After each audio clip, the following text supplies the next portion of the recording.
ఉండాలి కదా వ్యక్తులకి ఉండాలి. అదే దాని మీద డిబేట్ చేయమన్నా ప్రజల్ని.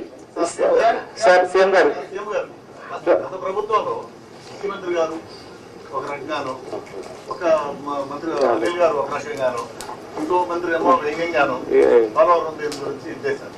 మనకి దానికి డిఫరెంట్ గా ఏం చేయబోతుంది అంటే ఇప్పుడు ఏం చేయాలని నేను అడుగుతాను మిమ్మల్ని. నేనేం చేయాలని నేను కూడా ఇంకా అధ్యయనం చేస్తున్నా. ఈ రోజు ఒక మాట చెప్పి రేపు ఒక మాట చెప్పి డయాఫాల్ అంటే అది ఎక్కడ కనపడలేదు నాకంటే. అలాంటి మంత్రులు చూసాం, డయాఫాల్ కనపడలేదని మంత్రి. సార్ 2019 నుంచి 2024 వరకు సార్ 2019 నుంచి 2024 వరకు పోలవరం ప్రాజెక్టులో జరిగిన అక్రమాలపై ఏదైనా కమిటీ వేసే అవకాశం ఉందంటే? అరే కమిటీ వేద్దామయ్యా, అది కాదు కదా మిమ్మల్ని మీరంతా కూడా ఏంటంటే మీరు కూడా ట్రెడిషనల్ గా ఆలోచిస్తున్నారు. మీకు కన్సర్న్ కనపడాల నాకు. ఒక ఎంక్వైరీ చేసేయండి, యాక్షన్ తీసేసుకోండి, ఏం చేస్తారు మీరు?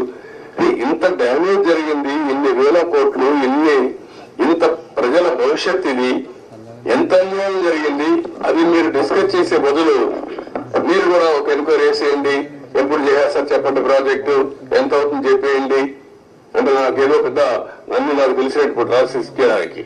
సార్ నిర్వాసితులకు సంబంధించి సార్ ప్రాజెక్ట్ గురించి ఒక విషయం పక్కన పెట్టినా నిర్వాసితుల గురించి ఏంటి సార్? అది కూడా ఇది అది అన్ని లింక్డే. ప్రాజెక్ట్ కట్టకపోతే డబ్బులు ఇవ్వలేరు కదా, గవర్నమెంట్ ఆఫ్ ఇండియా కూడా ఇవ్వరు కదా, వాళ్ళకు అన్యాయం జరిగింది కదా, రోజు రోజు పెరిగిపోతుంది కదా ఖర్చు కూడా. మళ్ళీ ఇప్పుడు వాళ్ళకి అప్పుడే కానీ ఇచ్చుంటే తక్కువ అమౌంట్ అయ్యేది, రోజు రోజు అమౌంట్ పెరిగింది, R&R పెరుగుతా ఉంది, ల్యాండ్ ఎక్విజిషన్ పెరుగుతా ఉంది, వెరీ కాంప్లికేట్ చేసేసారంటాను ప్రాజెక్ట్ ని. Sir one question 1 minute. You seem to be having good relations with the Prime Minister. Are you going to have any influence with the Prime Minister to get the 10,000 crores for the Polvaram project?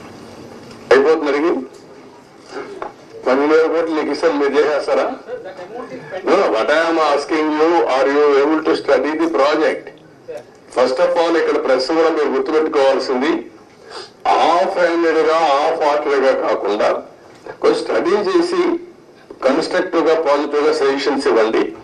Project complete చేయాలి, నష్టం చేసిన వ్యక్తులపై చర్యలు తీసుకోవాలి. At the end of the day రాష్ట్ర భవిష్యత్తు, national interest కూడా కాపాడుకోవాలి. సార్ వన్ క్వశ్చన్ సార్, ఇప్పుడు 441 crores 990 crores రెండు ఆప్షన్స్ చెప్పారు, వాటికి సెంట్రల్ గవర్నమెంట్ నుంచి అసిస్టెన్స్ వచ్చే అవకాశం ఉందండి? వాట్ ఐఎమ్ సేయింగ్, ఇంత డ్యామేజ్ వాళ్ళు ఏమి చెప్పారు, ఏం చెప్తారు, ఇంతవరకు మాట్లాడలే కదా.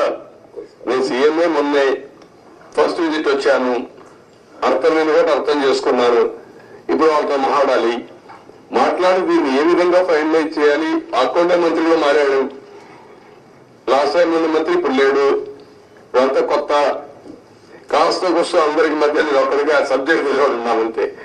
ముందు ప్రారంభించి ఇప్పుడు 4వ మంత్రి, కేంద్రంలో 3 మంత్రులు అయిపోయారు ఈ ప్రాజెక్ట్ వచ్చిన తర్వాత. 4th మినిస్టర్ వచ్చాడు ఇప్పుడు. ఇవన్నీ ఆల్ ప్రాబ్లమ్స్ ఉన్నాయి, బట్ ఏ విధంగా సార్ట్అవుట్ చేయాలో సీరియస్ గా తీసుకుంటున్నా. అదే సమయంలో రాష్ట్రంలో ప్రజలకు అర్థం కావాలి, 2 బ్యాలెన్స్ కావాలి.